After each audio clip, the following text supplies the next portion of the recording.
Did you know there's a VIP room at Krusty Burger? And there's a reason some of your favorite characters are missing from Springfield? We're gonna share a ton of secrets and deep cuts even the locals don't even know about. Next on The Mouse Vibes.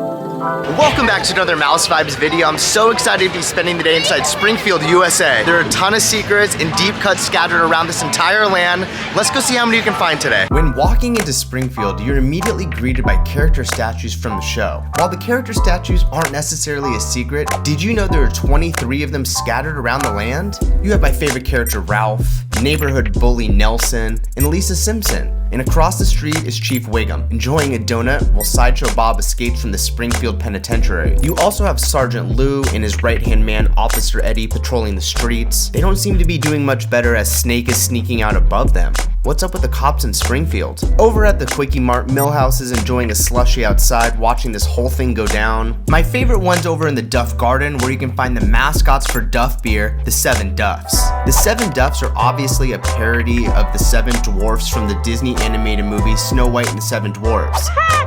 This is definitely highlighted by them being the total opposite of the dwarfs. The Duffs are tall, while the dwarfs are short. Of the Seven Duffs, Surly is the only one who talks. Surly only looks out for one guy. Surly. Of the dwarfs, Dopey is the only one who doesn't talk. It's only Dopey. How cool is that? Inside of Moe's, you can find your favorite beer drinking friend Barney, and this is probably the hardest one to find inside Cecil's. You can find Spider Pig. And last but not least, the Simpson family. Did you know that Lisa's the only character to have 2 statues inside Springfield? Oh, this is cool. Over at Luigi's Pizza on the awning, it says since 1989. This is an Easter egg for when The Simpsons was first released on December 17th, 1989. But the most secrets are in Moe's Tavern. If you go to the end of the bar and you pick up the phone, you can hear Bart Simpson prank calling, just like in the show. Tell my dad to stay there and have a few more beers.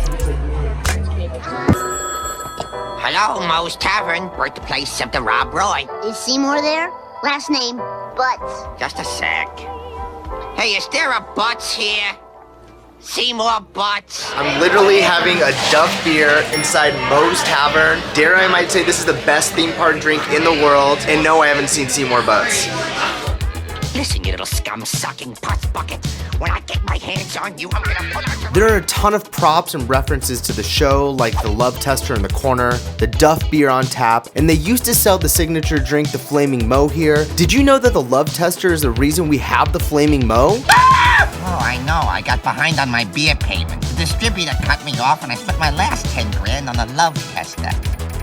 Another one of my favorite things is the jukebox in the corner. And while the jukebox has actually never worked, the deepest cut is actually the track list. It's filled with different songs that have played on The Simpsons throughout the years. Like this one right here from Moe's Tavern. Happiness is just a flaming moe away. They also have Krusty's ballad, Send in the Clowns, from the Krusty's Cancelled episode. Send in those soulful and doleful schmaltz by the bowl. But my favorite one has to be Happy Birthday Lisa. Happy birthday, Lisa. Did you know that Michael Jackson voiced Leon and went uncredited in this episode? He was such a big fan, he actually wrote 2 Simpsons classics, Do the Bartman and Happy Birthday Lisa. The Michael Jackson? No way. It's true. I'm with your father in a mental institution. My favorite secret is one you can only find here at Universal Studios Hollywood, and it's a little hard to find. What you want to do is follow the staircase in between Moe's Tavern and Krusty Burger. And at the top of the stairs, you'll be greeted by Krusty's VIP Room. This underground dining location is definitely one of a kind. The room is filled with memorabilia and props over Krusty's career, like this life-size Gabbo doll. And how cool is this photo from Krusty's bar mitzvah? In the words of the old country,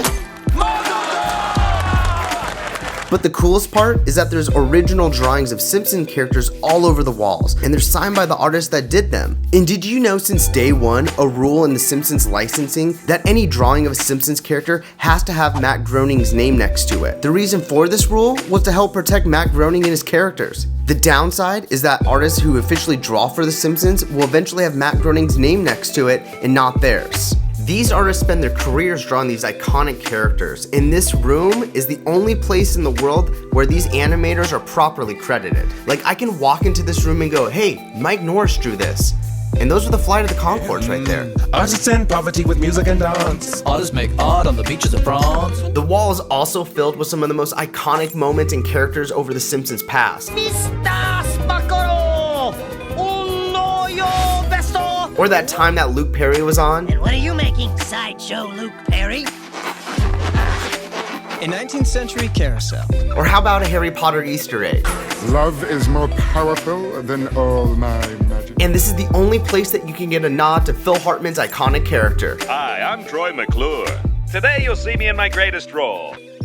Ooh la la. How cool is that VIP room? That is literally my favorite secret inside Springfield, USA. And to make it even more cool, you can only find it at Universal Studios Hollywood, which makes sense because the studio that's responsible for The Simpsons is right over here in Burbank. Pretty cool, huh? Speaking of things you can only find in Hollywood, do you know about the meltdown for the nuclear power plant behind me?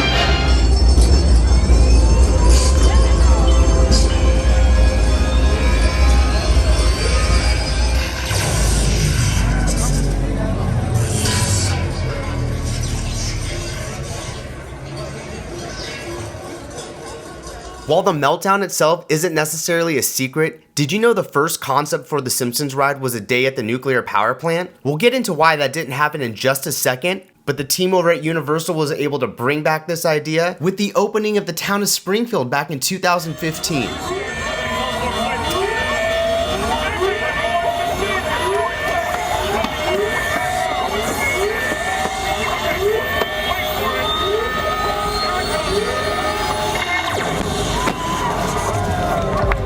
One of the reasons why this attraction never came to be was the absence of needed characters to make this attraction come to life, mainly Mr. Burns and Smithers. Have you ever noticed that some of your favorite characters are missing from Springfield? The reason for this, voice actor Harry Shearer, who voices some of your favorite characters, was unavailable to participate in the Simpsons ride due to scheduling and availability conflicts. And in 2010, Shearer appeared on the Howard Stern show and alluded to the reason he was not part of the ride was simply because he was not getting paid for it. He really is Mr. Burns in real life. Oh, it's hopeless. I'll have to play myself. And because of this, none of his characters have vocal parts and many do not appear at the ride at all. In fact, they're even hard to find around Springfield. You have to keep your eyes out for his characters. Some of them are at the DMV for Springfield. You can find Otto at the music shop. And there's only 2 references to Mr. Burns. You have his mansion at the top of the hill, which is sandwiched nicely in between the nuclear factory and the penitentiary. And then he has also 1 sign that's located within the Quickie Mart. The last secret inside Springfield, USA isn't even in the land. You're gonna have to go onto universalstudioshollywood.com. Universal Studios Hollywood recently updated their website. And check this out. You wanna click on things to do. And under that, you're gonna find a new tab, Explore Theme Lands. This is gonna give you a breakdown of all the theme lands within Universal Studios Hollywood. 2 lands that are noticeably missing from this list are Springfield, USA and the Mummy. We'll get back to the Mummy at another time. But Springfield, USA is one of the most popular, family-friendly lands. Is this just an oversight? Maybe. But I honestly think that Universal Studios Hollywood did this on purpose. With the rumors swirling that Springfield will be on the chopping block due to its contract ending in 2028, what theme land would you like to come to this area? Do you think Springfield will be saved?